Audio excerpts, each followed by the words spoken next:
All right, we'll go ahead and get started. Good afternoon, everyone, and good afternoon to those of you who are watching on the web stream. My name is Alex Cooley. I'm the director of the Harriman Institute here at Columbia University. It is a great pleasure on behalf of myself and my co-chair of this seminar series, Josh Tucker of NYU, to welcome you to this event, panel discussion on Back to the Future in Afghanistan, Prospects for U.S.-Russia Cooperation in a Time of Regional Uncertainty. The seminar series is part of a broader Columbia-NYU-New York-Russia public policy series that is funded and supported by the Carnegie Corporation of New York, and we thank them for their support. And the purpose of the series, we hold sessions at Columbia and at NYU, is to bring the focus on important issues that involve contemporary Russia, both international relations, social issues, political issues, and so forth. And so this is the first in a series over the coming academic year, and you can find details about it on our website and also the Jordan Center's website. So I just want to give the floor to Josh Tucker, who's a professor of political science at NYU, director of New York University's Jordan Center for the Advanced Study of Russia, to tell us about an event happening next week. Describe a little bit more what this cooperation is about. Great. Thanks so much, Alex. It's a real pleasure to be here again.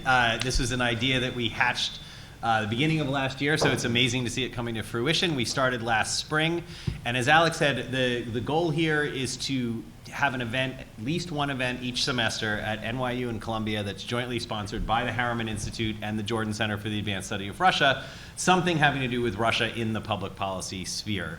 And so it's a great pleasure to be here today for today's event, which I'm sure is going to be fascinating, but I'm going to also take this opportunity to invite all of you to our next event, which through vagaries of scheduling and trying to get a bunch of people together on panels, on multiple panels, will actually be taking place on Monday. So it's a big week for the Russia Public Policy series, but our event will be on Russia and the 2016 US presidential elections.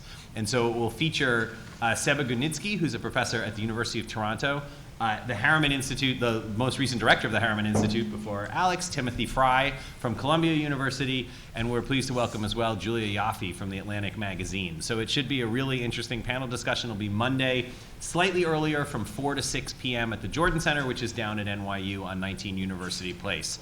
So I hope to see many of you there on Monday. If you can't make it, you can catch it on the live stream, but we think it's going to be a great event. And we've got lots of good stuff planned for the spring, so keep an eye out through both the Harriman Institute and the Jordan Center mailing lists and websites for future events in this series. But it's a great pleasure to have this cooperation between our institutes across NYU and Columbia and across Jordan and Harriman. So with that, I'll turn it back to Alex. Great, thanks, Josh. So first up today, Afghanistan, and we have just a really amazing set of panelists, and couldn't think of more knowledgeable experts in their areas to talk about whether U.S.-Russia cooperation is possible in Afghanistan and what the issues that both the U.S. and Russia agree and disagree on might be. This is a time of real political uncertainty, regional uncertainty, uncertainty in terms of the U.S. foreign policy outlook. So all of that makes this particularly timely. And of course, the Trump administration's announcement that it would increase the U.S. troop presence in Afghanistan without a timetable this time for the withdrawal signals perhaps a new force-based approach to solving the conflict. At the same time, we've seen Moscow very active over the last year, a little more than that, on the issue. And interestingly enough, as we have in the write-up, Russian Foreign Minister Sergei Lavrov commented that the Trump administration's new strategy is, quote unquote, a dead end. So we'll talk about these and other important issues. Just very briefly to introduce the panel, first we have Barnett Rubin, who's a senior fellow and associate director of the Center on International Cooperation at New York University, where he directs the Afghanistan-Pakistan regional program. And amongst the many positions he has held from 2009-2013, he was a senior advisor to the Special Representative for Afghanistan-Pakistan in the U.S. Department of State. 2001, he served as Special Advisor to the UN Special Representative of the Secretary General for Afghanistan during the negotiation that produced the Bonn Agreement, and he has extensively published on the region as a leading commentator on the region. Going down the table, Dr. Ekaterina Stepanova heads the Peace and Conflict Studies Unit at the Institute of the World Economy and International Relations, IMEMO, at the Russian Academy of Sciences in Moscow. From 2007-2009, she directed the Armed Conflicts and Conflict Management Program at the Stockholm International Peace Institute, and she is the author of a number of books that looked at armed conflicts, terrorism, and insurgencies in a variety of settings. So welcome to Dr. Stepanova. And then at the end of the table, Professor Dipali Mukhopadyay, who teaches, I always mangle the last name. Can you just say it? Is that okay? Who teaches international security at Columbia School of International and Public Affairs, and she's also an affiliate of the Saltzman Institute of War and Peace Studies, and has just published her book on warlords, strongman governors, and state building in Afghanistan, where she looks at palace politics during the Karzai presidency. Just one note, as I thought about this, the last time we had assembled the panel together, we were in Bishkek, and we were talking about possible regional uncertainty now that the U.S. was withdrawing from the region and what was going to become of Russia and China and local politics. And I would just note that we've just had the Kyrgyz presidential elections, and I don't know which political system now is more stable, the American one or the Kyrgyz one, or sort of predictable in terms of the outlook. So the format today, about 15 minutes each. I'll give the panelists a 5-minute warning. Everything is on the record because we are being streamed, and we will have a digital archive of this for commentators and researchers in the future. So if you ask a question, please note that you will become part of this illustrious group. So with that, I'll turn it over to Dr. Rubin, who can bring us up to date on U.S. and Russian perspectives and the situation in Afghanistan. Thank you. Well, it's nice to be back with my old friends, and I'll be seeing some of them again next week in Moscow. The news about this now in the United States is that Russia is back in Afghanistan. But of course, that's not the first time that Russia is back in Afghanistan. That's how the first Anglo-Afghan War started. And then there was the 1980s. And then in 1995, I got a call from Jim Risen of the New York Times, who told me that he had this amazing story coming out that Russia was back in Afghanistan because they were supplying some arms to Ahmad Shah Massoud in northern Afghanistan. Well, most recently, you may remember the day that Foreign Minister Lavrov met President Trump in the White House together with then Ambassador Sergei Kislyak. I'm going to reveal to you something that happened there that was not reported in the press. You know about this? Which is that President Trump turned to Sergei Lavrov and said, "Why are you guys giving weapons to the Taliban?" And Foreign Minister Lavrov said to him, "You know, we have a very good Russian expert named Zamir Kabulov. You should talk to him." And you know, if they did talk to each other, if Trump and Kabulov talked to each other, I asked Kabulov last time if I could be the photographer with the Russian side so I could get in the room. But Rex Tillerson, as usual, sacrificed himself. He jumped in front of the president and said, "No, Mr. President, we will take care of that." Now, still, as far as I know, those bilateral U.S.-Russian consultations on Afghanistan have not taken place yet, though they have met in multilateral gatherings. And of course, there are headlines around saying that U.S. generals report that Russia is giving arms to the Taliban. Now, I've read those articles. If you read down the articles, you'll find that the headlines are much more sensational than the articles themselves, because usually the general is testifying before a congressional committee, and he's asked about it, and he says something like, "Well, we have some indications that the Russians are in contact with the Taliban doing something or other, and maybe up to and including support." And then someone, that's on background, they do say more.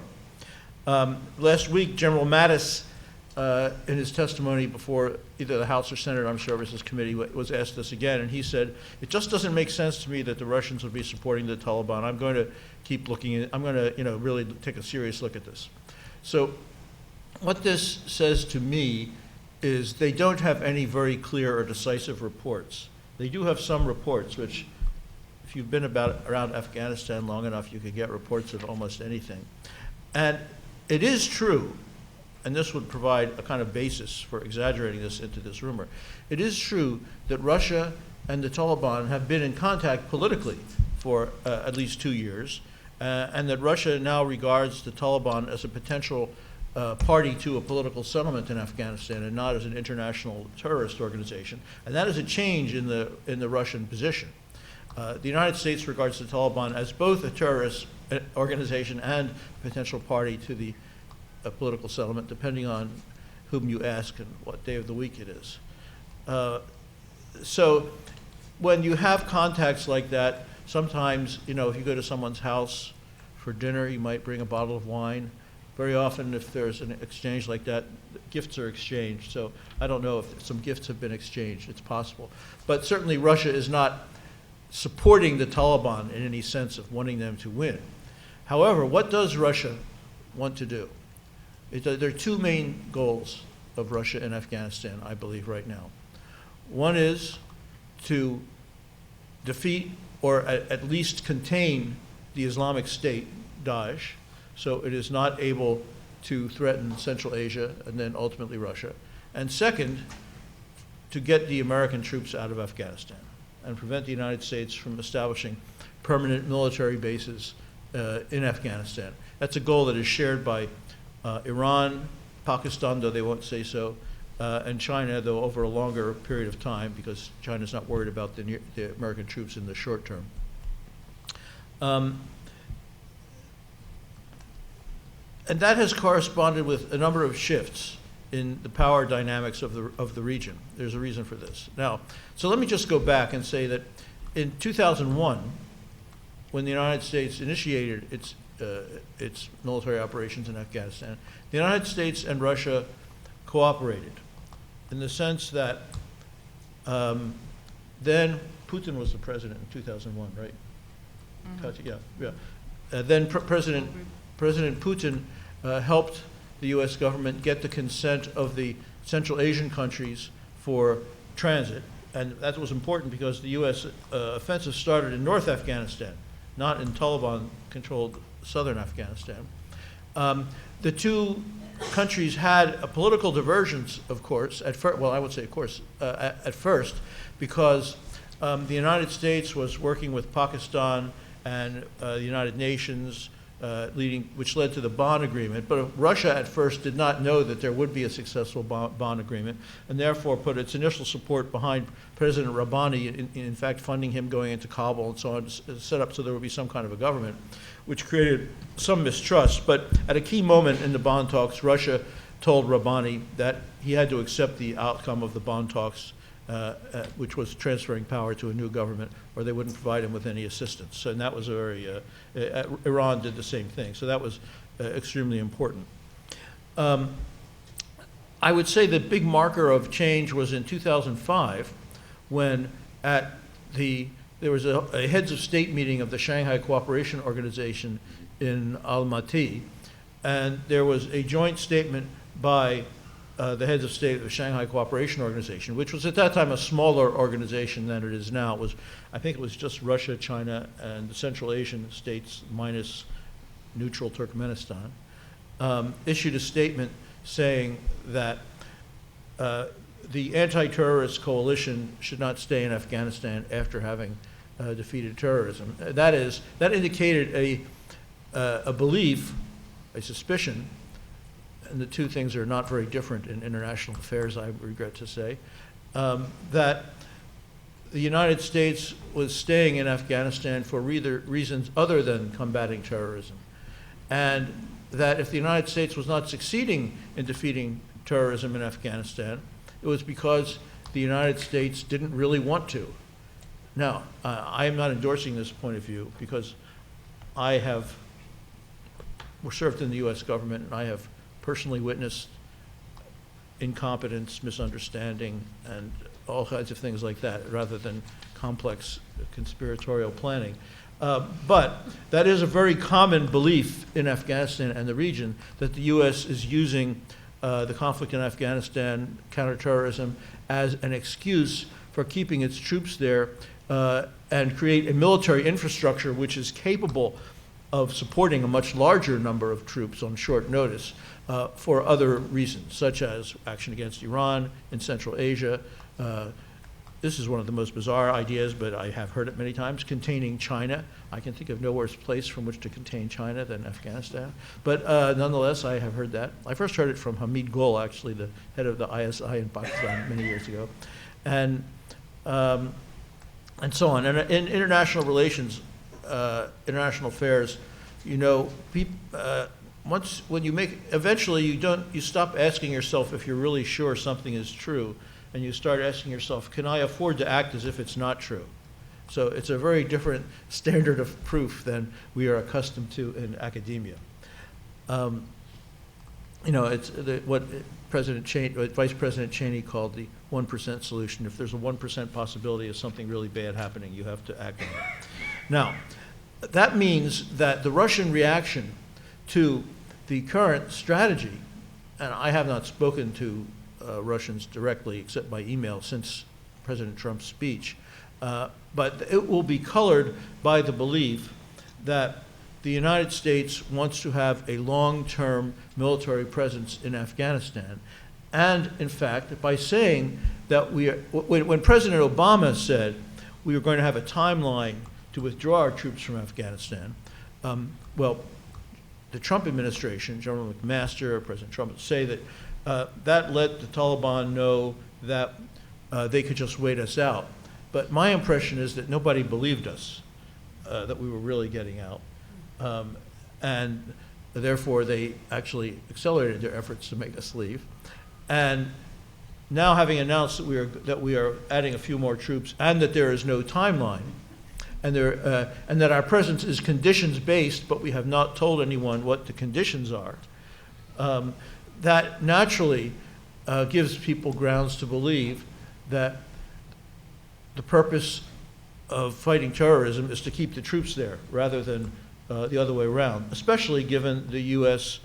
Much more aggressive policy toward Iran, more aggressive policy toward China that was announced yesterday, and of course a very confusing policy toward Russia, a more aggressive policy toward Russia on the part of most of the government, but not by President Trump.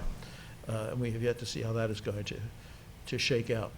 So therefore, I think that really the only country in the region that welcomed the two countries in the region that welcomed U.S. new strategy were Afghanistan and India.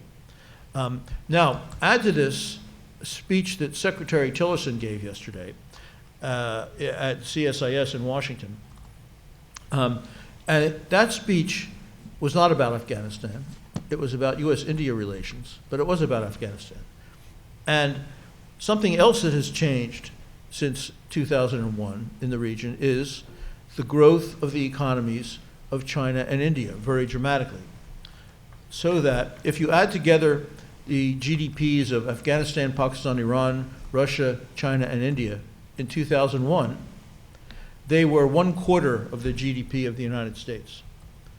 If you add them together today, they're 85% of the GDP of the United States. As a result of that rapid economic growth, both India and China are engaged in very large economic expansion, infrastructure projects, accompanied by security and military buildup to match, both in the Indian Ocean and in China in particular in Central Asia. India is trying to get access to Central Asia and to Afghanistan by way of Iran through the port of Chabahar, which they are financing.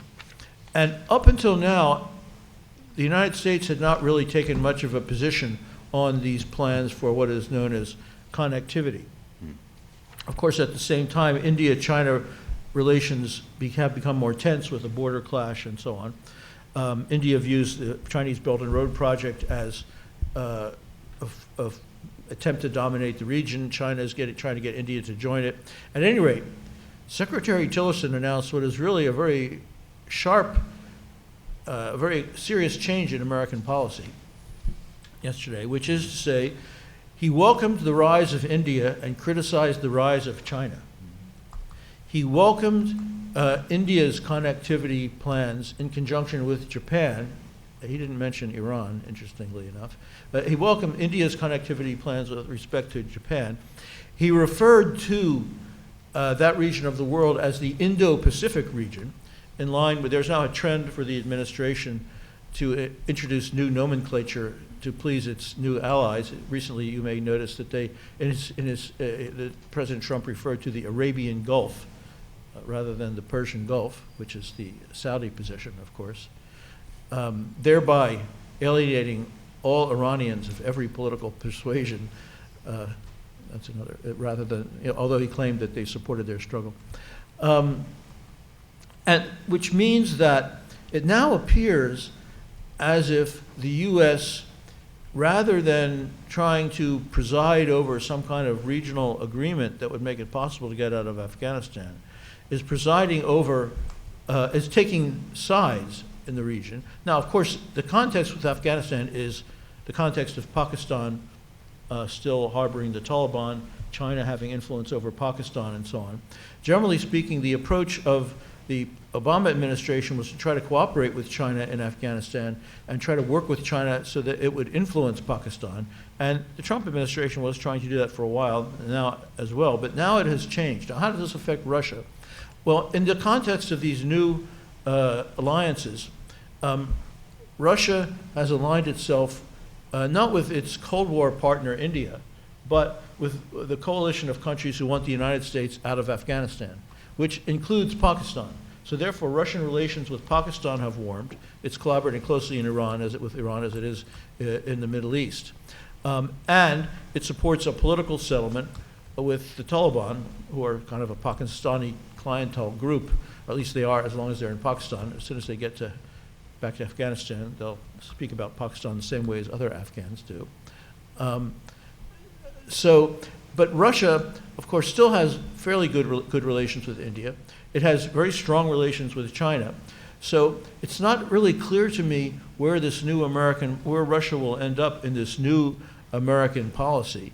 It is true that Russia, like Iran, has positive attitudes toward both the Chinese-sponsored and the much smaller India-sponsored connectivity project, so it could play some kind of mediating role, except that U.S.-Russia bilateral relations are in such a poor state, such a state of deteriorating, there is such a high degree of mistrust, cannot be compared with U.S.-China relations, that it's, as I mentioned, I don't think the bilateral conversation about Afghanistan has even occurred since the Trump administration came into office. And really, more than any of the things I've discussed, it's the other aspects of the relationship which are preventing even the discussion of a renewal of the kind of cooperation that existed before.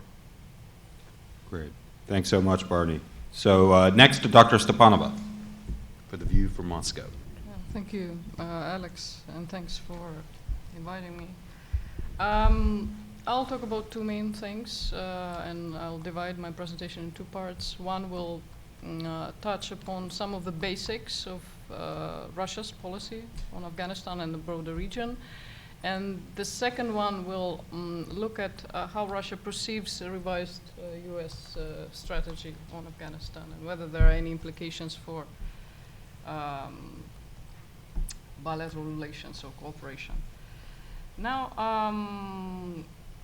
the main trend in Russia's policy on Afghanistan, I would say for this decade, in the current decade, has been its regionalization. That's the word of the day. That's the main vector, the mainstream vector of Russia's policy. Mostly reactive and mostly in response to changes in the regional environment itself at the intersection of South Asia and Central Asia. These changes include a growing role of regional powers, especially, as I call them, the Big Four, Afghanistan's four key neighbors, Pakistan, Iran, China, and India. And their influence has grown both more generally and more specifically as stakeholders on Afghanistan, and in all respects. So ranging from geoeconomics, and Barnett can tell you a lot about, you know, Indian and Chinese role. In fact, they are dominant actors already. It's them who dominate geoeconomics of the region. To also issues of peace and conflict. And compared to these four, Russia remains a less direct and less central player on Afghanistan, even as more recently it has somewhat increased its profile. A parallel trend is a long-term, relative but long-term decline in Western interest, and to an extent presence. And this, the ongoing slight upgrade, limited upgrade of US military footprint under Trump may only make this long-term trend less linear, but it's unlikely to reverse the overall trend. And finally, the emergence of the ISIS factor, that's something new since the mid-2010s, since the middle of this decade. In Afghanistan, we're talking about ISIS in Afghanistan. Well, it has drawn much international attention, perhaps too much. But no less importantly, at the regional level, it has led to a certain reassessment of the role of the Taliban as an armed opponent of ISIS on the ground, as a rival to ISIS on the ground, which also allowed Taliban itself to capitalize somewhat on being seen as a more indigenous, more Afghan-centered actor and a lesser threat than ISIS, not so much for the Afghan government, but for the region beyond Afghanistan. So for the neighbors, it's a lesser threat, most of them, than ISIS. So regionalization is the main vector of the Russian policy, but two other basics of this policy are worth mentioning. First of all, the main focus of Russia's policy in the region is not on Afghanistan. It's on Central Asia, where Russia's interests are large enough. They're not too large. They vary from, you know, they are perhaps lowest on the economy side, the strongest on the security side, but they are large enough to merit direct security engagement and to merit even a collective regional security alliance. Okay. Second basic thing about Russia's regional policy is that Russia's main Afghanistan-related interests are primarily about security and not geoeconomics. Russia's investment, even in economic development of Central Asia, or Soviet Central Asia, is quite limited. And anything beyond that, be it revived interest in regional energy projects, existing projects, TAPI, CASA, or Russian plans to build this offshore pipeline connecting India, Pakistan, Iran. This is more of a prospect than of sort of reality. Okay? So instead, Russia's two main concerns about Afghanistan are A, implications of instability, conflict, and violent extremism in Afghanistan, less directly for Russia itself, but more disturbingly for Central Asia. For now, the risk of this spillover is not very high. It's not very high. But it's so dynamic and the risk could somewhat increase. For instance, if some of the foreign fighters of Central Asian origin that left for Syria and Iraq, and if some of them choose to not to stay in the Middle East and Europe, some of them will, yeah? But some of them head back to their home region. It's not very easy for them to get to their home countries. These are police states, yeah? So they may actually accumulate in northern Afghanistan, which is a gray area, close to home, and populated by their ethnic kin, by Afghan Tajiks, Uzbeks, Turkmen, and so on and so forth. The second concern, major concern that Russia has about Afghanistan are illicit drugs of the Afghan origin. I mean, Russia's heroin market is just overwhelmed. It's completely dominated by Afghan heroin. And this is a more direct threat to Russia's own homeland and population. Now, both these concerns are long-standing concerns that are not directly related to the West. There is life outside the West, you know? And no US NATO presence can remove, in principle, you know, these concerns. Since the middle of this decade, there are also two main new elements in Russia's policy on Afghanistan. Both reflect regionalization of this policy, and both involve a shift from what used to be more reactive patterns, you know, more hands-off approach, to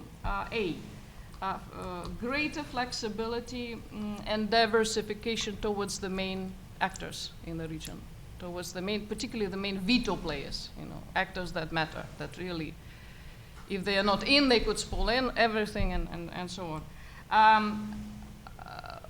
The main development here was something that I think Barnett mentioned already. Russia kind of stepped up regular consultations on dialogue on Afghanistan with its old traditional partners, including India, including China, and including Iran. But a new element was that it supplemented this with the missing, what used to be a missing link with a relative rapprochement with Pakistan. Again, I would say dosed enough, calibrated, in order not to spoil relations with India. We have anti-terrorist maneuvers, and with both separately India and with Pakistan, and both in Russia and in these countries, and so on and so forth.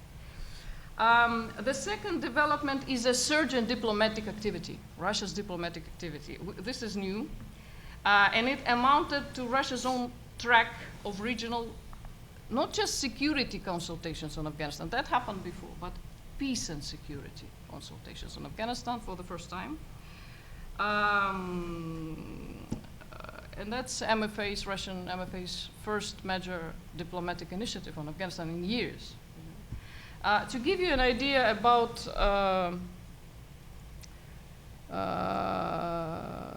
the substance and the degree of representation at the talks, the latest round, which was in April in Moscow, it's called the Moscow format, was the broadest at the time, you know, it was the broadest ever regional peace consultation on Afghanistan.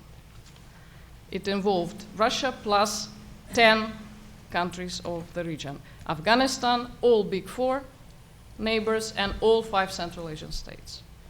Okay.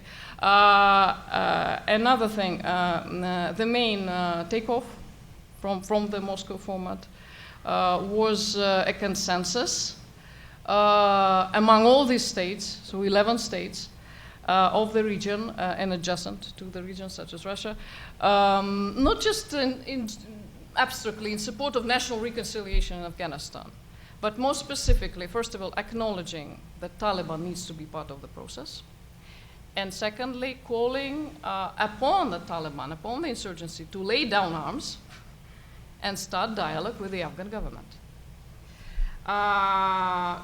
In that sense, in bringing so many regional countries together to just fix this position, the format has already paid itself. Although I wouldn't overestimate its importance either.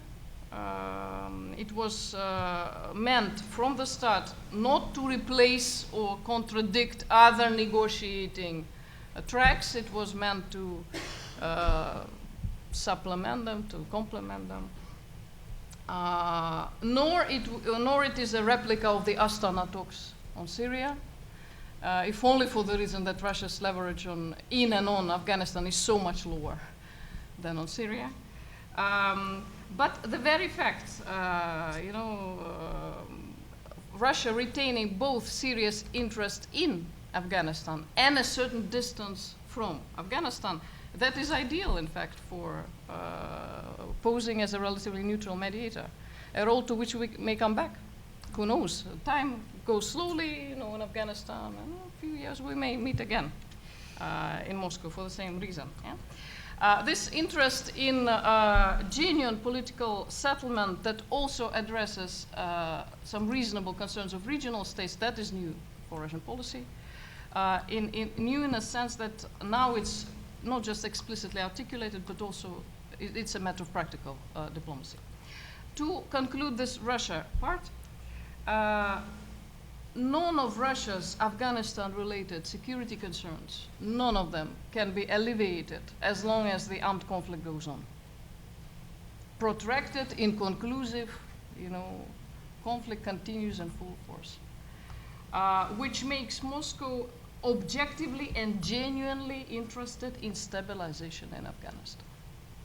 And stabilization is not what a mere combination of military pressure against Taliban plus Western support to Kabul government can deliver, as we've learned. Stabilization, as Barnett teaches us, can only be achieved as a result of intra-Afghan political settlement that involves, in one form or another, the Taliban, and that accounts for some legitimate interests of regional neighbors.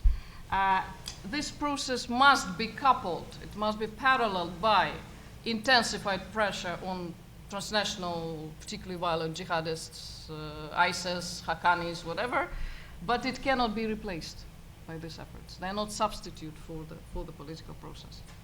And considering that Russia itself remains extremely constrained when it comes to hard security track on Afghanistan, we cannot be there, period. I mean, that's a reality.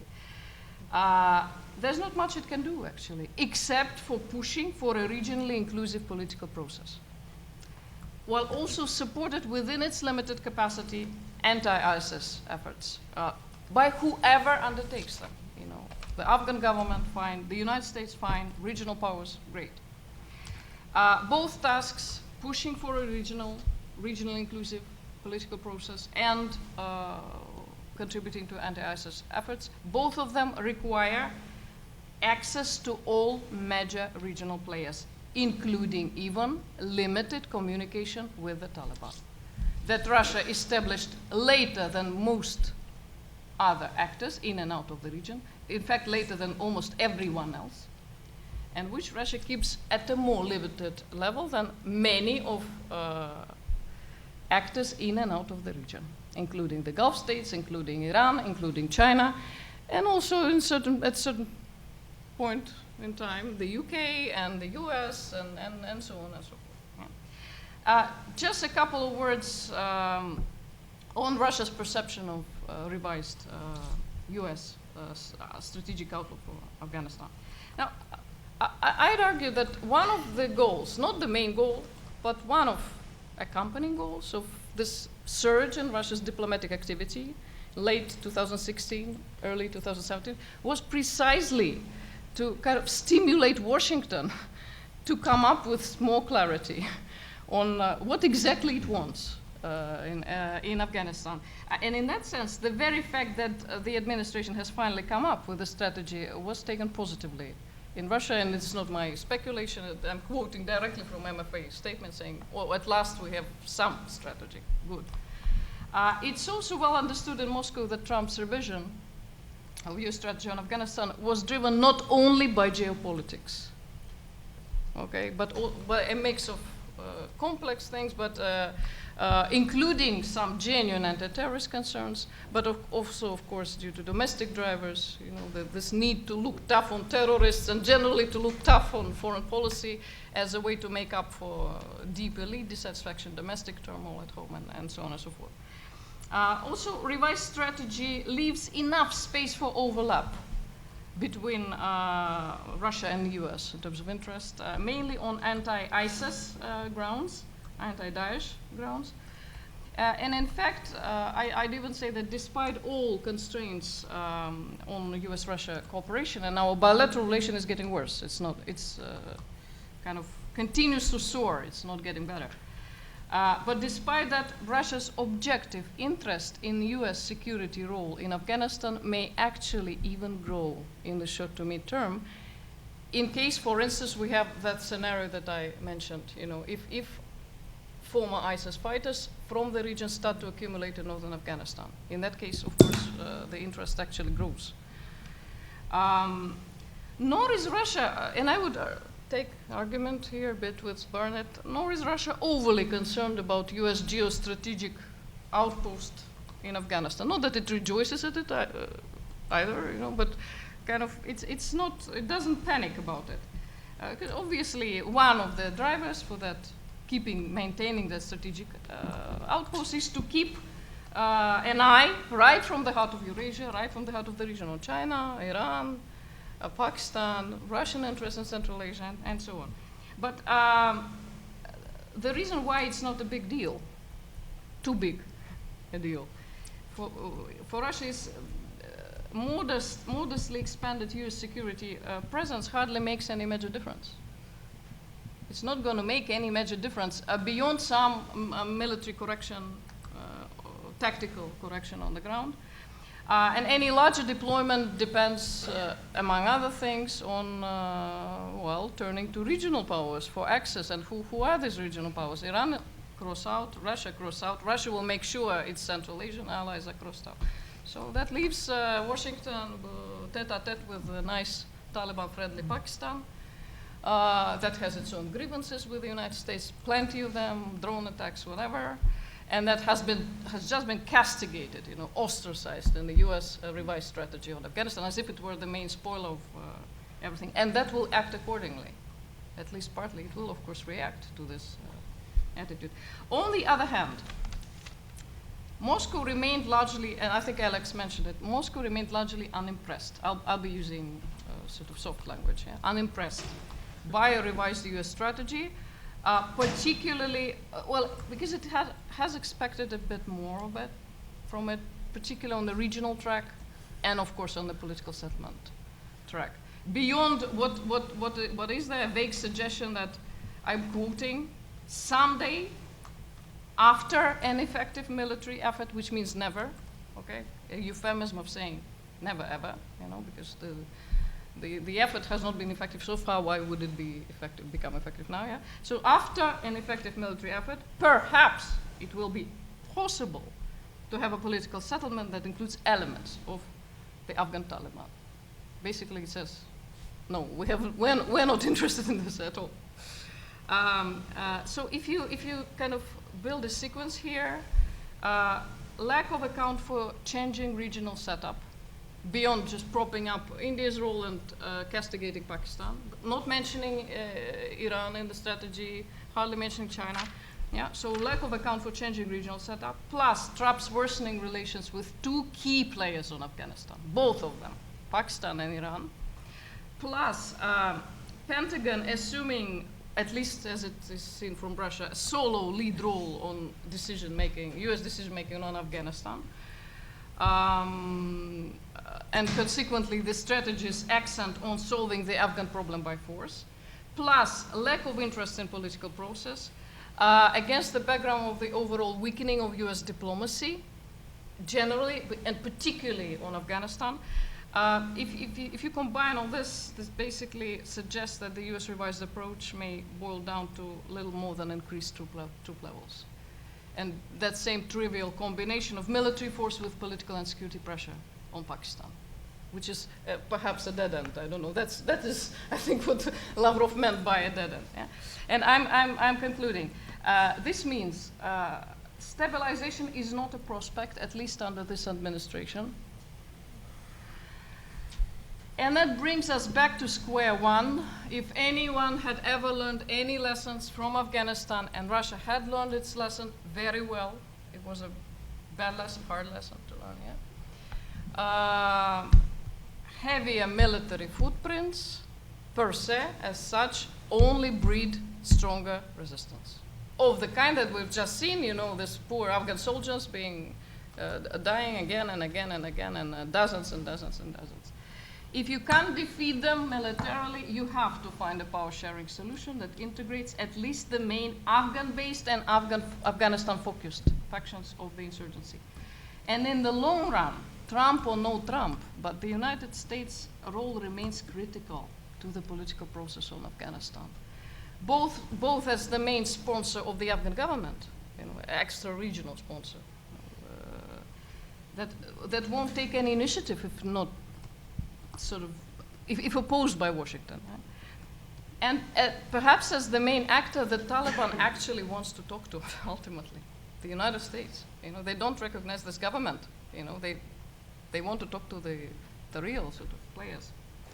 I want to conclude by, since someone mentioned the anniversary of October Revolution or something, I want to conclude by reminding you of one of Leon Trotsky's famous or infamous, depending on where you stand, phrases, which he said in relation to Brest peace, no war, no peace. So if we rephrase it, if the second Obama administration's policy on Afghanistan could be described as less war, no peace, or a bit of war, no peace, then Trump's Afghan strategy is evolving towards more war, but still no peace. This approach is not necessarily in harsh, direct conflict with Russia's key interests in Afghanistan, that are stabilization and reduction of the opium economy. But this approach does not advance stabilization, and it remains, as it always has been, completely irrelevant to narcotics. Just irrelevant. So even a degree of U.S. security engagement, re-engagement, this reinforcement of U.S. presence there in Afghanistan, that would hardly change Russia's overall move towards regionalization. I'm really over. And may, in fact, even push Russia a bit further that track, further regionalization, also depending on the broader context of the U.S.-Russia relations. And as we know too well, even shared threats, such as ISIS, they do not necessarily ensure cooperation. At this stage, I would say any potential for U.S.-Russia cooperation on Afghanistan remains purely hypothetical, unless either the overall climate in Russia's relations with the West improves, or Washington manages to insulate, Afghan issues from other conflicts it has with Russia, which is unlikely to happen anytime soon. After all, and here again, I take a slight argument with Barnett. While Russia may not rejoice in a stronger U.S. footprint, somewhat stronger U.S. footprint on geopolitics of the region, I don't think it's a big tragedy for us either. So observing the United States getting indefinitely sucked down in what is already the longest overseas operation in U.S. history is something Moscow would not particularly lament either. And I stop here. Thank you. Great. A lot of food for thought there. Thanks so much, Ekaterina. Dipali, our resident expert on so many issues, but particularly on this, perhaps you could give us a window into some of the internal dynamics now going on in Afghanistan and to give some context to some of the geopolitical overviews we've had here. Sure. Well, thank you for having me, and thank you to Alex and Josh for organizing this. I'm certainly have no expertise on Russian foreign policy, and I don't think anyone anymore has expertise on U.S. foreign policy. So I will stick with some reflections based on a couple of weeks that I spent in Kabul earlier this summer, to talk a little bit about maybe some dimensions of Afghan politics that don't get as much coverage in the news, but I think are relevant to a conversation when we think about the U.S. and the Russian role and any number of other countries in the region going forward. So I think there are some trends that have been deepening since 2001, and there are some new developments, and in some cases, the deepening trends are cause for concern, and in other cases, I think they're cause for some optimism. And similarly, some of the new developments are cause for concern, but others cause for optimism. So I think the first place I'll start, which is the place that I probably know the best, is the ongoing salience of various types of strongmen, commanders, warlords, however one wants to describe them, and the kind of competitive power politics that they have brought to the country for several decades, but certainly in a way that's received a lot of attention since 2001.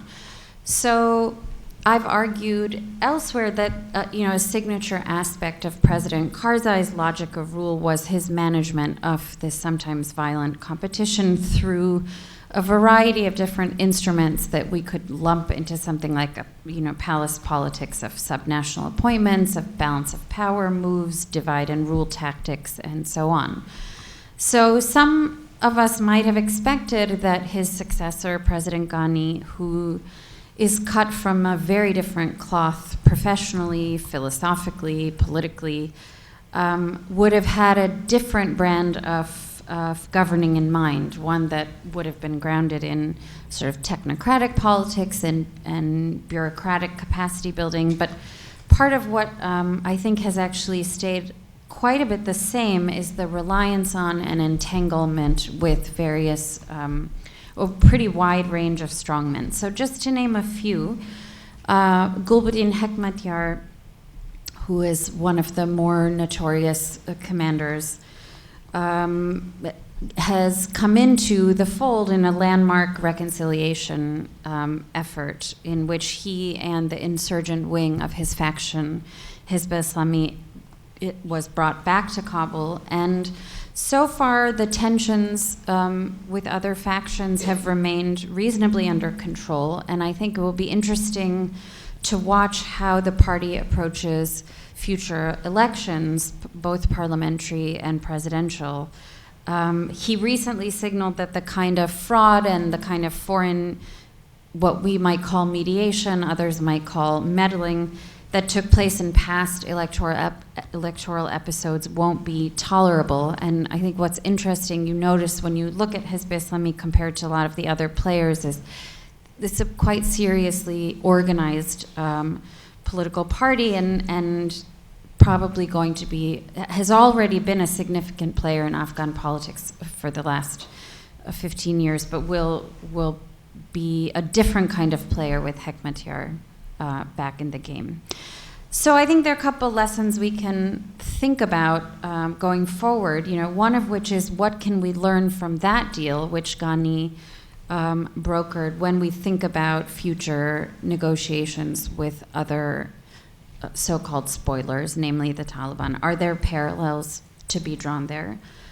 And ultimately, this is a question which we can't yet answer, but is this going to be an affirmation of the kind of big tent philosophy of state building through political accommodation, or will we look back at this deal as kind of laying the groundwork for civil conflict erupting of a new kind down the road? So I tend to be in the former camp on that, but I think there are many people who are unhappy about this deal, and I think it's a space to watch.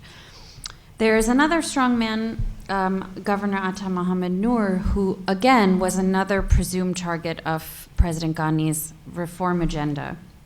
Major player, maybe the most significant player on Abdullah's side. But Ghani here has sort of fumbled. He in terms of what sort of a relationship, it's not really clear to us what kind of a relationship he wants. So there wasn't much of a rapprochement. Instead, Governor Atta has formed some kind of coalition with two real previous foes of his, General Dostum and Mohammed Mohaqqaq. So that's not a new thing for foes to become friends and then to become foes again. But I do think this relationship between Ghani and Atta is an example of the kind of power politics that maybe was more in President Karzai's wheelhouse than in this current president's. And there's been a long time speculation about what kind of potential Atta has to translate his career as the country's strongest regional player into a national player. It's not clear to me yet that he's ready for that kind of transition, but again, I think that's something to watch.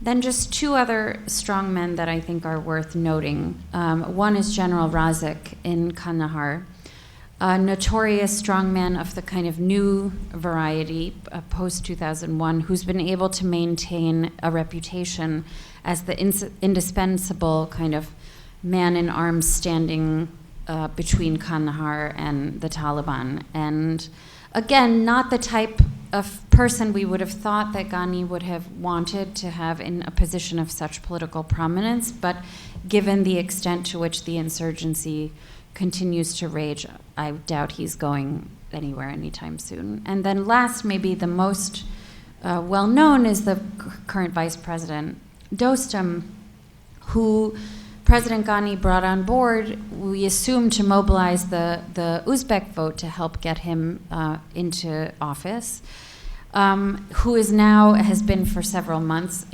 living in exile in Turkey.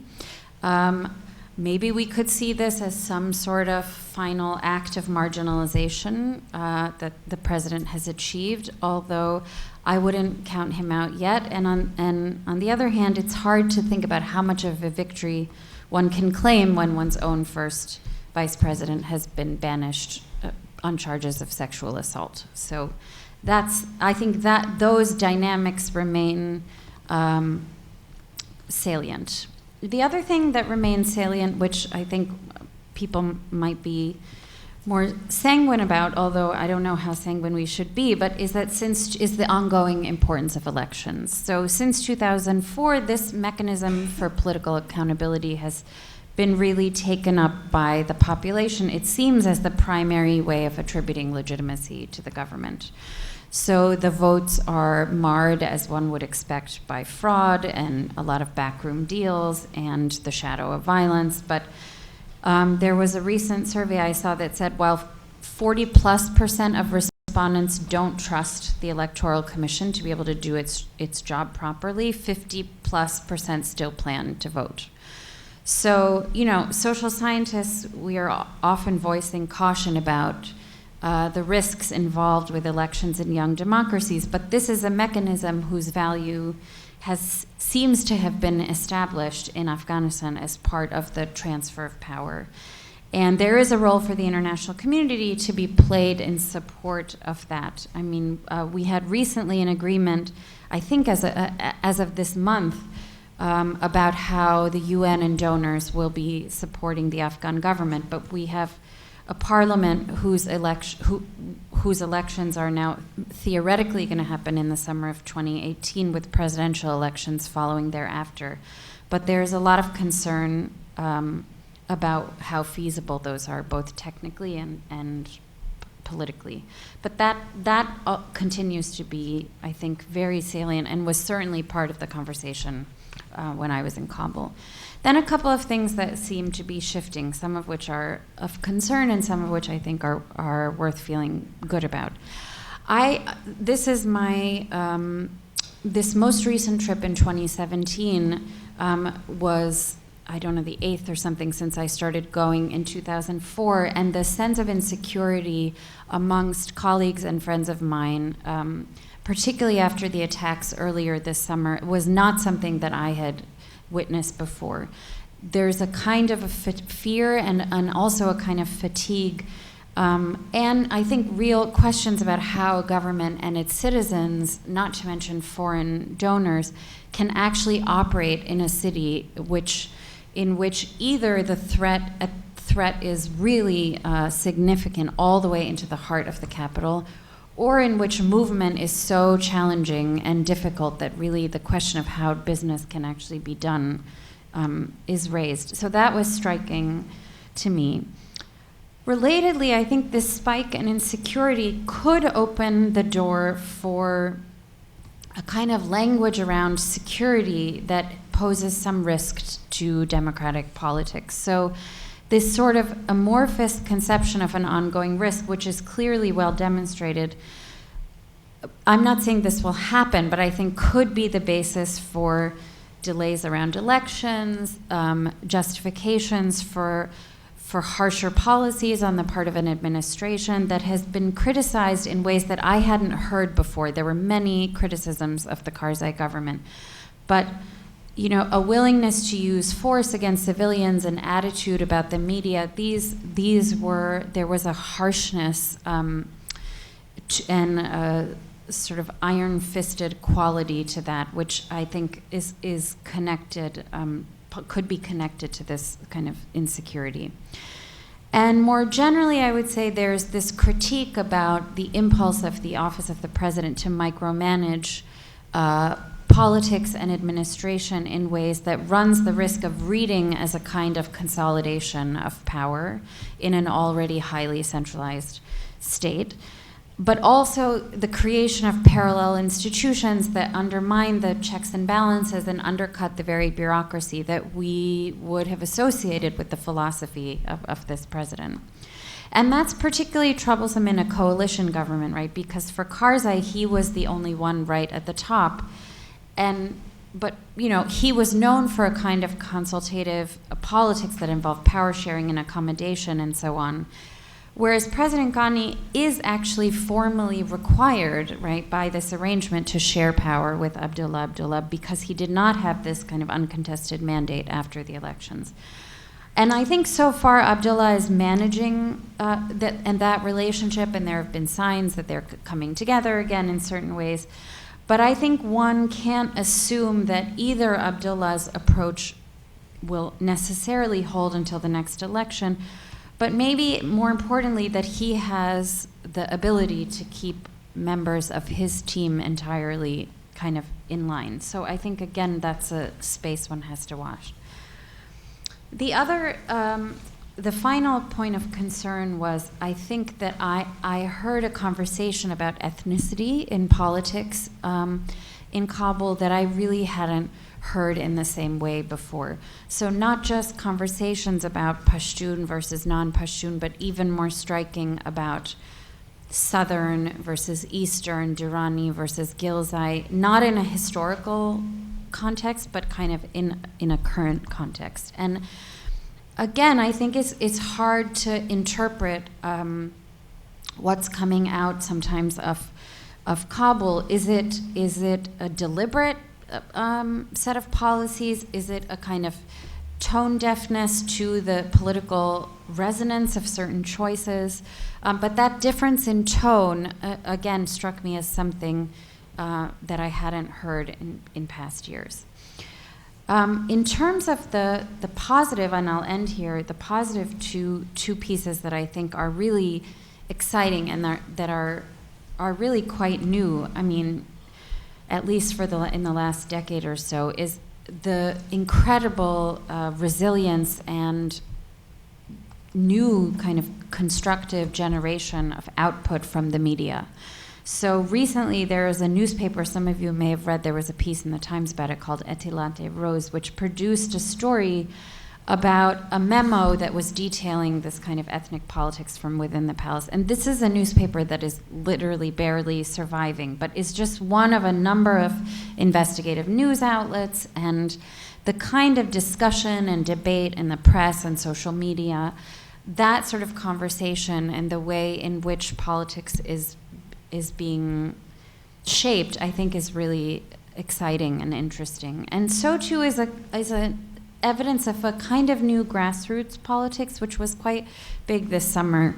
Movements like the Enlightenment movement and the Uprising for Change campaign, so kind of a street politics anchored in peaceful protest, still organized, at least as far as I could tell, often or largely along ethnic lines, but does seem to be a departure from the grip of that older generation that I was talking about, earlier.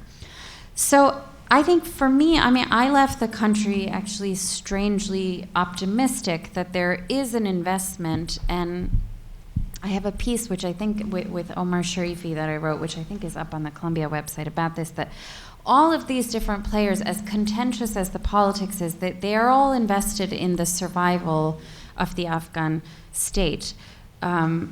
Elite and non-elite, I think one can make that argument, but that doesn't, of course, mean, for all of the reasons that have already been outlined, that peace or stability is around the corner. And so it seems when we think about outside players, two of the most important, which may be the Russians and the Americans, and maybe more the Russians, given my sense was in Kabul that no one can figure out what to expect from the Americans anymore, even with the enthusiasm about Trump's stated strategy, is still, I think there's a lot of skepticism, at least on the street about what can actually be expected, that there are lots of opportunities, I think, to encourage and support different elements of what I've described through setting aside military engagement, through diplomacy, through economic and political engagement. But there are also any number of spaces in which intervention, I think, could be read as interference or meddling, and where, you know, a kind of benign neglect might be the better way to go. And maybe it sounds like if there's a lack of interest or engagement on the part of these major powers on some of these issues, but there's an overall commitment, you know, to being supportive of the country, that may not be an entirely bad thing. So I'll leave it at that. Great, thank you. So it was nice to get some micro reasons for optimism after the macro doom and gloom, and no one ever learns anything from history, which it does seem like that's the case. So let's pose some questions for the panel. Josh? Okay.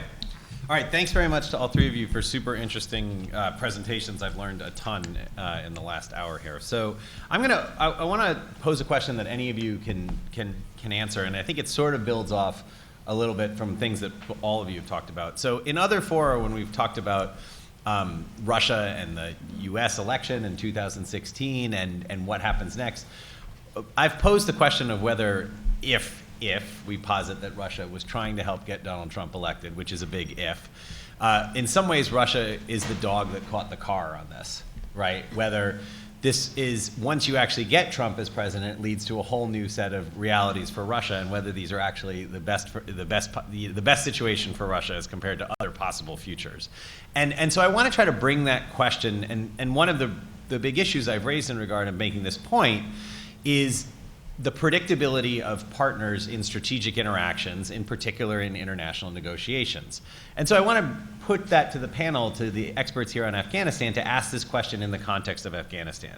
So is the uncertainty around US positions in foreign policy generally, but now in the context of Afghanistan, more contrarianly, is there some way in which that's potentially good for either, and I want to sort of pose the question in two contexts here.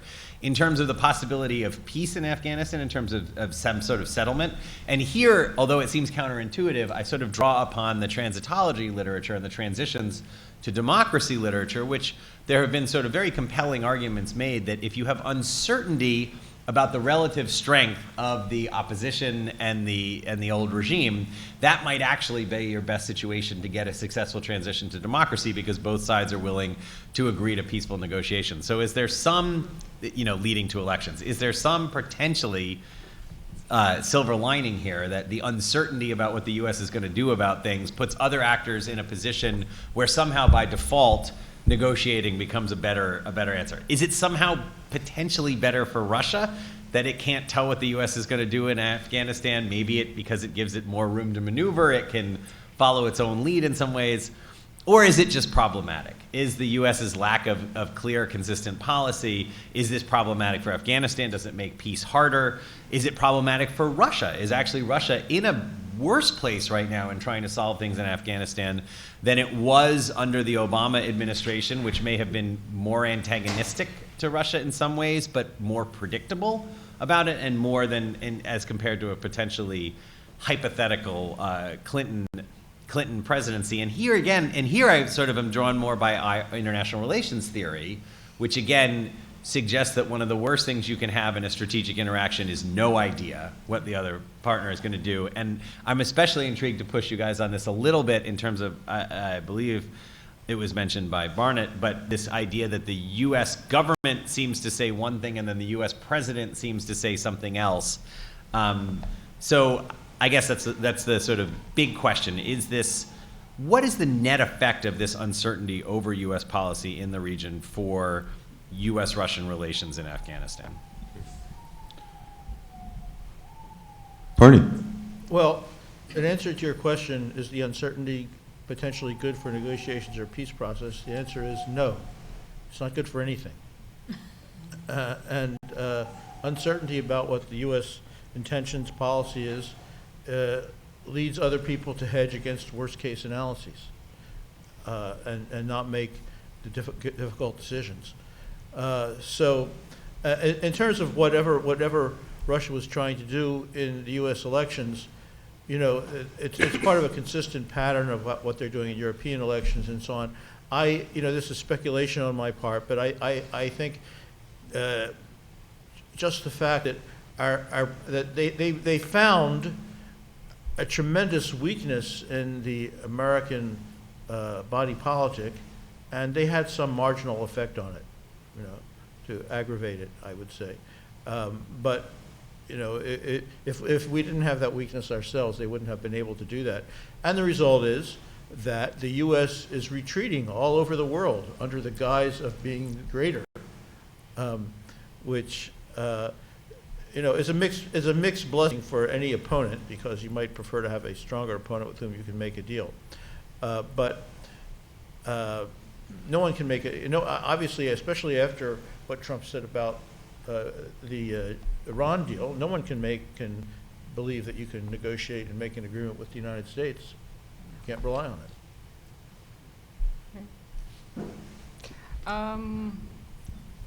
I'd say that, yeah, I mean, maybe a year or two ago, the picture did not look that grim. Specifically on Afghanistan. I was personally one of those people who firmly believed that whatever limited cooperation we had and mutual interest would actually survive on Afghanistan specifically. Mm-hmm. It's less divisive than Syria. It's less divisive than Ukraine. So it would kind of survive all the ups and downs. It has been one of the most resilient cases. I was wrong. The grounds for optimism that were there.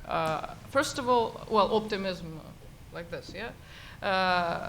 First of all, the ISIS factor emerged in Afghanistan, which provided a natural shared interest. You know, no one would argue in Russia or in the States that this.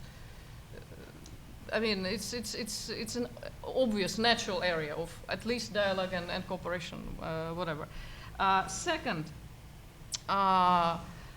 some elements of Trump's overall outlook, if you like, an emerging sort of foreign policy discourse even, they were taken quite favorably in Russia. First of all, return of anti-terrorism agenda. Yeah, he took it too far. He revives the war on terror in many ways. Discourse which is outdated even by Russian standards. Yeah, but the fact that it's anti-terrorism back again, you know, and you have Daesh factor in Afghanistan, it all kind of comes together. Should have come. Okay. Second, no regime change discourse, no aggressive democratization imposed from the outside, nothing of the kind, you know. And it confirmed in the strategy where it basically says, you know, we're killing terrorists. We're not here to sort of engage in democratic nation building. Again, for Russia, this was a message with much broader implications than just. But particularly relevant to Syria and so on, Libya as well. Third thing, Trump's generally kind of better disposition towards Russia, you know, more pragmatic, more friendly attitude. All these three things should have facilitated cooperation in Afghanistan. And there are very concrete things that I mean, we talked through with Barnett and others for years, you know, that they could work out like this. They're technical, they make sense, you know, very practical sense. Natural area of cooperation in providing military technical assistance to the Afghan formal national armed and security forces. I mean, that's something we, you know, at some point, Pentagon actually entered in its first ever deal with Russia's arms expert agency and so on and so forth on two helicopter deals and so on. Second, last time we were really at odds with the United States. This is not the first time, okay, over Ukraine. The last time we were really badly at odds with the United States was over Kosovo. And that bombing, NATO bombing of Yugoslavia and whatever, and that did not prevent Russia and the United States to set up a joint group on Afghanistan. Just on time for 9/11. Just a year before 9/11.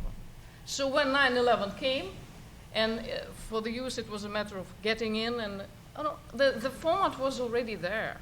They actually discussed this at the meetings of the group. Russia shared an immense amount of intelligence with the United States. We cooperated in supporting the Northern Alliance and so on and so forth. So you know, there was an insulation of some issues from the others. So that format, which unsurprisingly later morphed into US-Russia bilateral group on anti-terrorism, was cancelled by Washington, 1914. You know, could have been restored as a bilateral group, governmental group on Afghanistan, regardless of whether any high-level formats ever are in any foreseeable future. Okay, or so there's a number of things that could have been done. Or NATO, for instance, was slowly Russian NATO Council slowly resumes sort of its meetings. Didn't meet for almost 2 years, and again, Washington's role is critical for making that work. That it had a group on Afghanistan. These things were discussed in a broader format. Of course, the fact that NATO and CSTO, Russia's-led collective security treaty organizations, do not talk to each other. I mean, understandably, these are rival organizations. There are deep geostrategic disagreements, particularly in Europe, but also elsewhere. But so on these issues, like military, political, traditional issues, do not expect any dialogue. But because NATO is there to stay for some time in Afghanistan, and CSTO is also the main umbrella framework for discussing things like anti-terrorism, counter-narcotics, fighting transnational crime in Central Asia. It's the only regional framework to discuss that. It's a shame that, you know, at least on these issues, not on our other disagreements, but at least on these issues we cannot talk. And of course, there's a lot of things we can talk about regarding drug money trail. You know, again, money could be made there. They could end up. I mean, U.S. market has minimal share of your heroin comes from other countries, okay, not from Afghanistan. It's a very small share, but the money can end up anywhere. You know, Dubai, Abu Dhabi, U.S. financial system, Russia's. It's like you know, this is where this area should be separate from other things. The problem is, instead of new opportunities, what we got was actually new complications. New complications. I'll mention just two and shut up. Inevitably, and because of U.S. sanctions regime, U.S. Congress, speaking about the government speaks with too many voices, U.S. Congress banned any use of U.S. funds to fund any military cooperation with Russia. So, Pentagon has its own problems. Pentagon is trolling Russia and Russian military systematically. I don't know, perhaps in revenge of the latter having outmatched it on Syria and elsewhere. But Pentagon basically comes up with this idea to replace Russian-made helicopters for the Afghan army. The biggest problem in Afghanistan, as experts would tell here, lack of air support to the Afghan security. This is really a weak spot. They need aircraft, they need helicopters, they need more air support. So they want to replace our with US-made. Recognizing that that's in between, in the meantime, this could lead to further weakening of air support capacity. But so the deal is over now, and it's not going to work in any future. And another example is this smear campaign, blowing out of any proportion Russia's contacts with the Taliban, which, I mean, even Barnett, he started with it.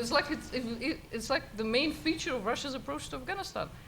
I mean, there are other things we are worried about, you know. It's a secondary issue. They were not even invited to the Moscow format, you know.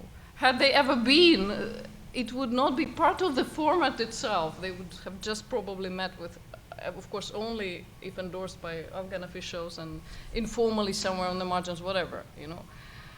Russia doesn't even, it can host, it has offered to host any talks on Afghan peace, but it does not insist even on brokering these talks directly, you know. It can play Lukashenko for Minsk, you know. It is ready even for that. So unfortunately, the level of mistrust is extremely high, specifically now on Afghanistan.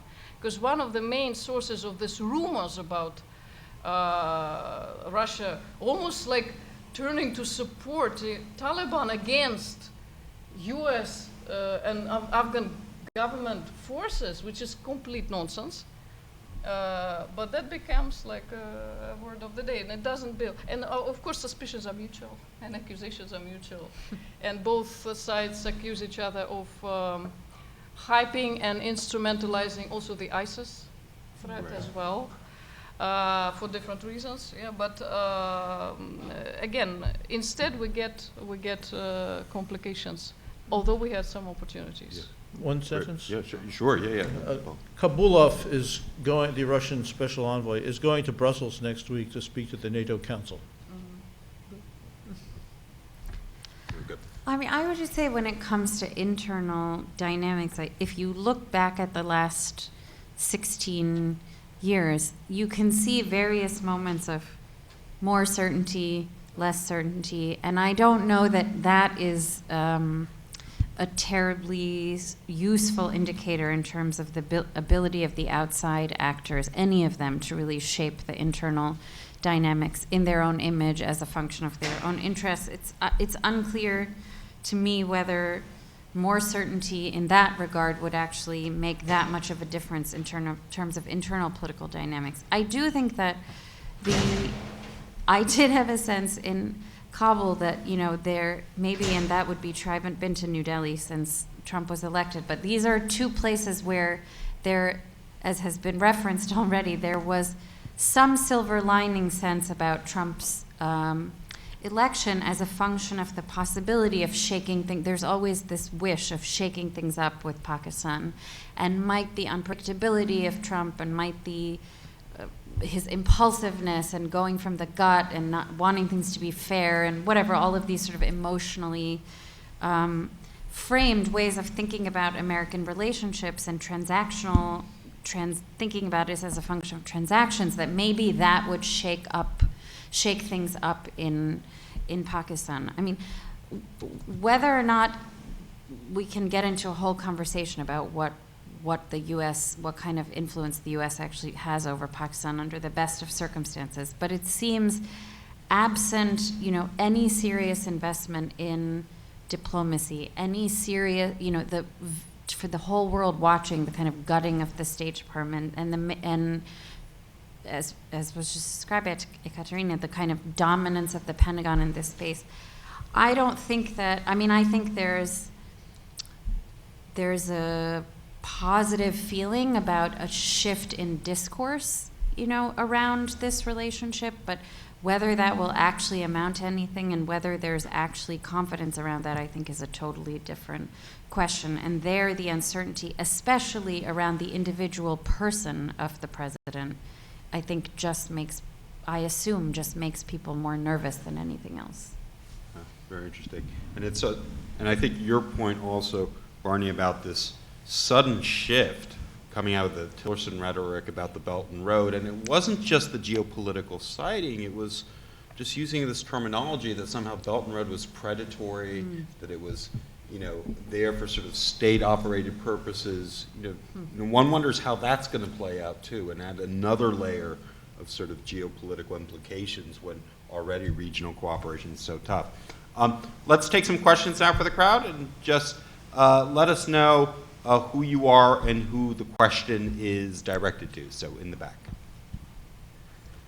Good evening, everyone. My name is Pavel. I'm a first-year SIPA student. Thank you very much for organizing and participating in this panel. Special thanks to Professor Stepanova, who came all the way from Moscow. Unfortunately, we don't have that many representatives of Russian education institutions here at SIPA. Hopefully, you will like it here. You will be welcomed, and you will come back. And but my question is for Mr. Rubin regarding the remarks of Rex Tillerson that Russia had some kind of collaboration with the Taliban. Russia has had a very long, unfortunately, history of fighting terrorism, including Taliban, and this remark of Tillerson was met with fury, where a lot of representatives of Russian political elite were furious after that. And at this point, I felt like it kind of harmed US and Russian relations in many ways, not just in Afghanistan. So my question is, where this is coming from? Why Tillerson would say that? Like, this is so unrealistic. Like, it's hard for me to imagine where this information coming from. Yeah, thank you for that. And perhaps also, Barnett, could you also just add also a layer of your insights about Tillerson? Because he's such a mystery. I think to even those of us who study foreign policy, is there any kind of insight you can give us about his own views, biases, what makes him tick when engaging in this part of the world?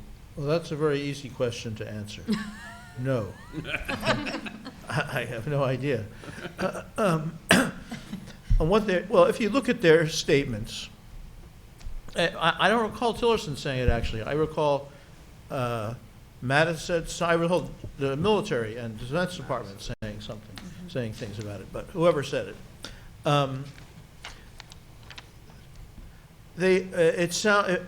It sounds like they are getting intelligence reports about Russia giving some weapons to the Taliban. Now, first of all, they are getting no intelligence reports, I believe, about Russia switching its allegiance dramatically and deciding that it wants the Taliban to overthrow the Afghan government.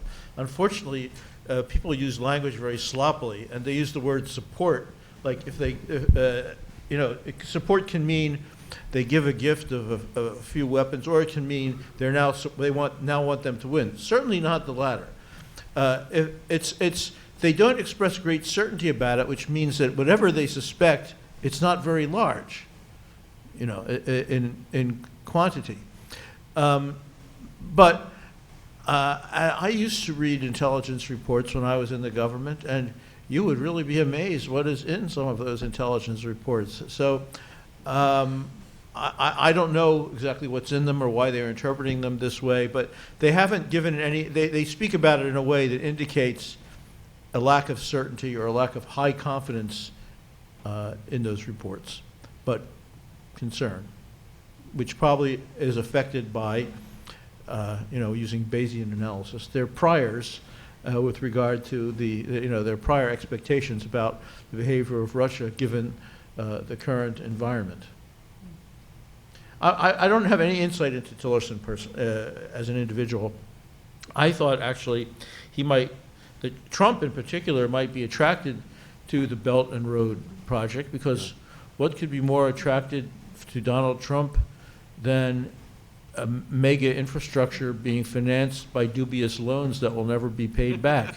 But and funneling his business allies in construction. Yeah, and for totally untransparent deals and so on. It should be something that he would try to invest in himself. But at any rate, it is in line with his generally more antagonistic attitude to China. I think he was forced back from saying China is a currency manipulator, because it's not. He still hasn't quite been able to convince that many people that America is being exploited by being able to purchase inexpensive Chinese manufactured goods, traded. So, but the natural instinct in both the military and in, let's say, the conservative side of the political spectrum, is to look for threats more than opportunities for cooperation. And in this case, to identify China as a rising threat and India as a potential ally. I had heard this view expressed by some individuals in the U.S. government when I was in the government. It was not by any means a predominant view, but it seems to be that this administration is taking it up. Yeah, great. Questions, Gene? Thanks. Hi, Eugene Sherbakov from Carnegie Corporation of New York. I'm wondering, to bring some of your comments together, has there been any indication of Russian support for different warlords, or maybe U.S.-Russian competition between different warlords, maybe particularly in the context of U.S. support for India or Pakistan in the region, how that all kind of shakes out? Thanks. Well, I can start. Well, I'd say the best thing that happened to Russia's policy on Afghanistan per se, you know, and it happened some time ago. It's not the latest thing, you know. But the best thing that happened to it in this century, let's say, is a gradual shift from select support to just few factions, mostly of the Northern Alliance, Tajiks, Uzbeks, you know, to prioritizing the national level. This is the largest progress, you know. Another major progress was on the drug control policy, which started from extremely primitive things, you know, eradication alone, and the U.S. should do it for us somehow, for some reason, you know, and so on and so forth, demand side only, and so on. There's been a huge change from that, yeah. But on the political side, the best thing that happened to us was this, and it remains unchanged. This is the official policy. You know, support for. In fact, even the government is dysfunctional, yeah, but the political crisis that followed presidential elections, I mean, that was the only way to sort it out. Mm-hmm. And Russia appreciates, I think, the role that the U.S. played in getting out of that crisis. And in fact, Russia's own choice would be probably having one of them as one pillar, one head, and another of them. If maybe Abdullah as president, and the other way around, but it understood very well that you cannot just have a northerner alone. So I think we're a bit past this stage of. Also, please mind you that half of our drug supply from Afghanistan, heroin supply, does not come from the south. Does not come from the Taliban-controlled south. Okay, half of our drug supply, some say more than half, is manufactured in the north. It's all trafficked through the worst. It's also made. Part of it is made from locally grown raw opium. Not much is grown, but it's for our northern route. You know, we get the same 90 metric tons. You know. And their heroin is of higher purity, in fact, highest in Afghanistan. But so for us, the problem is not just with insurgents or particular actors. It's the situation with drug seizures and control in the north is worse.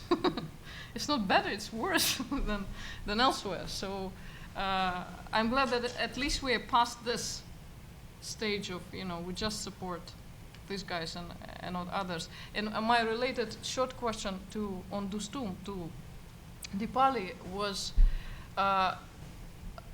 is it actually true, or just again a rumor in the world of rumors that is Afghanistan, that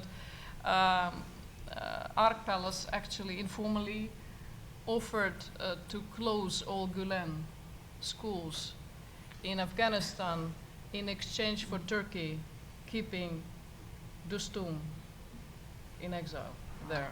Or is it just nonsense? And again, another rumor, along with Russian military disguised as medics suddenly appearing in Uruzgan, and then Chinese military appearing at once in several areas, and Iranians, of course, omnipotent and ubiquitous and everywhere, and so on. Yeah. Thanks. Dipali? I've not heard that, but that sounds like a rumor that's going to take off now. I don't know. I haven't heard that one. I think Turkey is putting a lot of pressure on the Afghan government to close the Gulen schools, and at the same time, Dostum is in Turkey. So obviously, there's a connection. However, maybe you can explain this. Dostum did go to visit with President Kadyrov of Chechnya last year. Now, it could be just, that the personal attraction between those two very similar individuals was just impossible to resist. But it was a curious incident. Well, if you combine that with the fact that Misrat, a rebel delegation from Libya, is basically, and even deputy of the Tripoli government of Sarraj, his deputy started his trip to Russia from Grozny. Okay, I'm going to rein this in. I was putting on our triangular hats here. Gene, did you have a follow-up? Yeah. Just follow up with that really quick. So also, former President Karzai was at Valdai conference today, and I wonder if his presence there has any more meaning, or in any way undermines some kind of Russian support, or in any way adds some kind of subtle signal to Afghanistan, or just how you would read that. Thanks. Well, President Karzai has very similar views on Afghanistan to Russia, in that he is a very outspoken critic of the American military forces there, and also his ideas about holding an emergency loy jirga are, I would say, Russia hasn't adopted that view, but they're more welcome in Moscow than they are in Washington. And just generally, he is poking us in the eye a bit, and that's not necessarily a bad thing. Sure. Let's get one more. There? Yeah, please.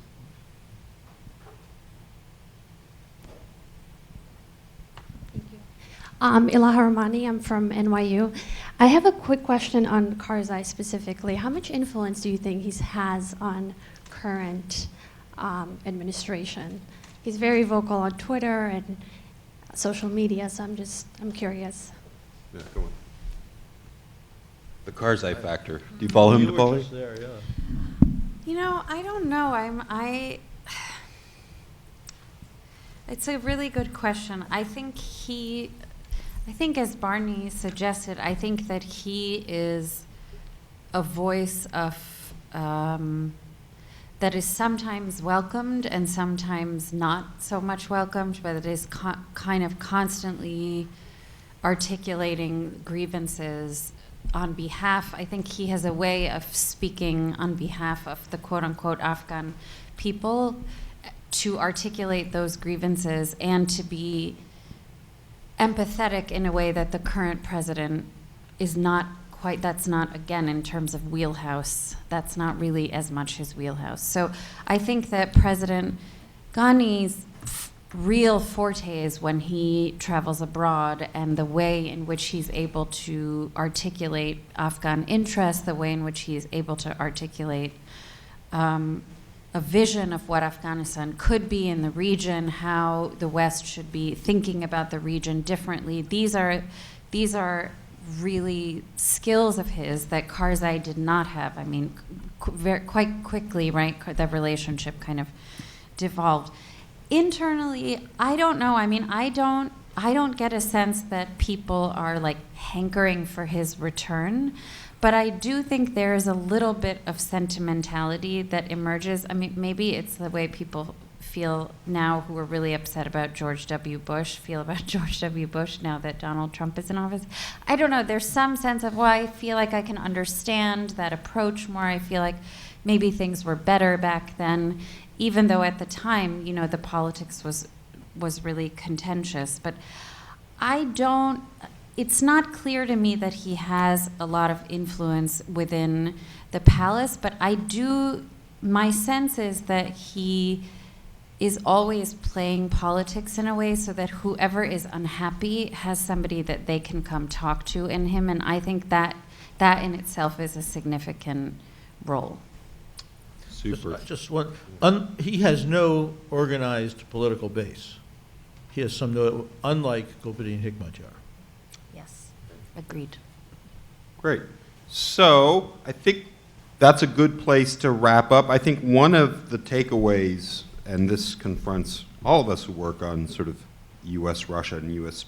broader regional stuff, is just the point Ekaterina made about, you know, the inability to compartmentalize and how that's going to become more and more difficult. And I have this feeling that if we were to do one of these sessions on Syria, right, or one of these sessions on Ukraine, or almost every other sort of basket of issues, I think this would be sort of, you know, a theme that would recur. And how we get ourselves out of this box, right, is something we need to think about more and talk a lot more about. But I want to thank all the panelists for being here and sharing their really knowledgeable insights. Thank you to the audience members and here and both watching on live stream. And just a reminder, on Monday at NYU, we will look at the topic of Russiagate more explicitly. So please join us for us and for our future sessions. Thank you.